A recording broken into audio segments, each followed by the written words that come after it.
How many milligrams of Retatrutide should I take? Well, in this video, we're going to talk about this triple agonist that is literally the biggest medical breakthrough I've ever seen.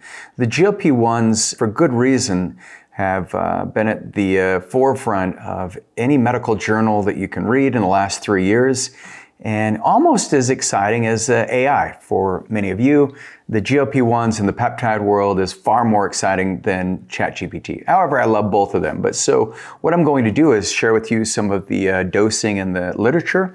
I'll reference the New England Journal of Medicine, the report that was published in 2023 that talked about how you can ascend your dosing as necessary.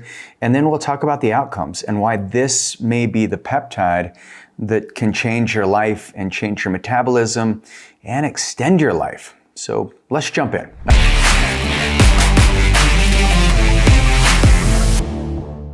I'm Regan Archibald. I'm the founder of Ageless Future. And the reason I make these videos is because I want to give you access to innovations in health and medicine, give you some quick things that you can do on your own, but also give you a chance to experience health on a whole nother level. And so if you want to go deeper into your health, work with our team, just go to agelessfuture.com. All right, let's jump in. So Retatrutide, what is it? Well, it's a GLP-1. What is a GLP-1? Well, a GLP-1 is a glucagon-like peptide, but Retatrutide is special because some people are calling it a GLP-3. Now that can be confusing because it's not a GLP-1, GLP-2, GLP-3. It's not that.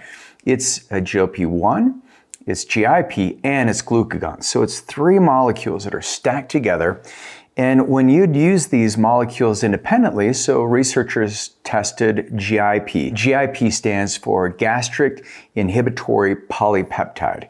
Now, this is key in creating insulin sensitivity, which is at the core of everybody's health, is how well can you utilize glucose as an energy source. And insulin resistance is a big deal because when you have sugar that's floating around in your blood and it doesn't get into the muscle or the tissue, where does it go? Oh, it goes into fat, and then it causes more inflammation, and next thing you know, you've got 40 extra pounds that you gotta pack around with you. And so GIP is really important. And then glucagon is a performance enhancement made primarily in the liver, but glucagon can cause, if it's used independently, it can cause a little excess or hyperglycemia, so excess glucose in the blood. So when they stacked the GLP-1 with GIP and glucagon, that seems to be the next level. And so the study that I wanted to share with you is the New England Journal of Medicine. This is titled Triple Hormone Receptor Agonist, Retatrutide in Adults with Obesity. And this study is pretty exciting because it was a massive study, and they looked at different doses, and they wanted to see which of the doses were most effective, how much better was Retatrutide than some of the other GLP-1s like semaglutide, tirzepatide. And so this can help give you some guidance as far as what dosing to take. Because if you read this study, and we'll provide a link for you, they took 338 adults, 51% were men, 51.8 to be exact, the others were women. And what they did is they looked at groups where one group was doing 1 milligram per week, and the other group went up to 4 milligrams, and then they had a group that did 8 milligrams, and then 12 milligrams. And then they had a placebo group. And the placebo group lost 2.1% of their body weight. The group that did 8 milligrams had a 24.2% drop in their body weight over the 48 weeks they were on this. The group with 8 milligrams had a 22.8% decrease in body weight. The group that did 4 milligrams, 17.1%, and the group that just did 1 milligram, 8.7% drop in body weight. So if your goal in using Retatrutide is simply to lose weight, this is not the peptide to do that. Yes, it will get you there. You're like, well, you just read the, kind of the outcomes of this study, and there's been others that are done, but Retatrutide from a peptide perspective in my opinion, is the greatest longevity peptide known. There's just nothing that seems to have the same kind of benefits. If you just simply look at the mechanism of action, yes, it helps stabilize blood sugar, it helps with obesity, but if you think about it from a longevity perspective, here's some of the things that you're going to find. You're going to find an improvement in liver markers, you're going to find better cardiovascular, better kidney function, it's neuroprotective, it extends far beyond weight loss, and actually in some of the studies, they've looked at individuals who were on a GLP-1, and this is not specific to Retatrutide in this particular instance, but they found that the people of the similar age and similar body weight were able to lose, we'll just say 20 pounds. They were able to lose the additional weight. What they found is that they didn't have near the improvement in renal function, kidney function, and cognitive function that people had when they were on a GLP-1.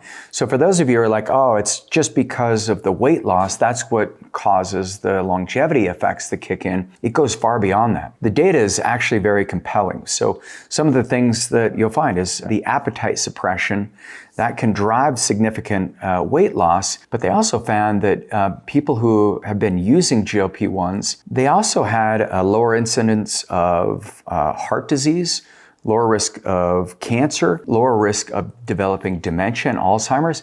In fact, one of the studies, they found that people who use GLP-1s had a 12% lower rate of Alzheimer's. Now, that may not be statistically significant to some of you. I do think it points towards some of the global impacts of using these peptides.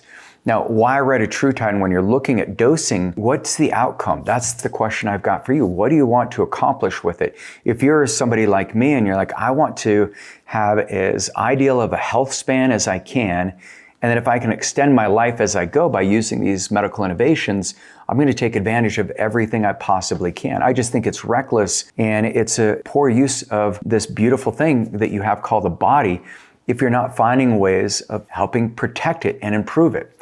Because there are impacts that happen just from being alive. Just by eating food and metabolizing it, there's waste, there's toxicity. Just by exercising, there's going to be waste and toxicity. And so when you think of Retatrutide from a longevity perspective, if it's protecting your brain, you'll see improved kidney markers, you'll see lower levels of inflammation, you'll see better blood sugar stabilization, you'll enjoy living a life without that food noise. It's not nearly as triggered, and it seems to have a much better side effect profile, especially compared to semaglutide. I think the direction we're going is where Retatrutide will be the gold standard, and there's the only reason why we do semaglutide where there's addiction, because GLP-1s, the semaglutide, the GLP-1 is almost 10 times greater, that pulse that you get from semaglutide than you would from Retatrutide. Retatrutide has 8 times more of the GIP, or the gastric inhibitory polypeptide. And then on glucagon, obviously tirzepatide or semaglutide don't have that, so you get this nice stabilization of blood sugar. So then with our clients who have low blood sugar, this could be something you could use it for. So if you're dosing it for longevity, this is where you could do 1 to 2 milligrams. You want to start it at like a 0.5 milligrams per week and then slowly ascend up.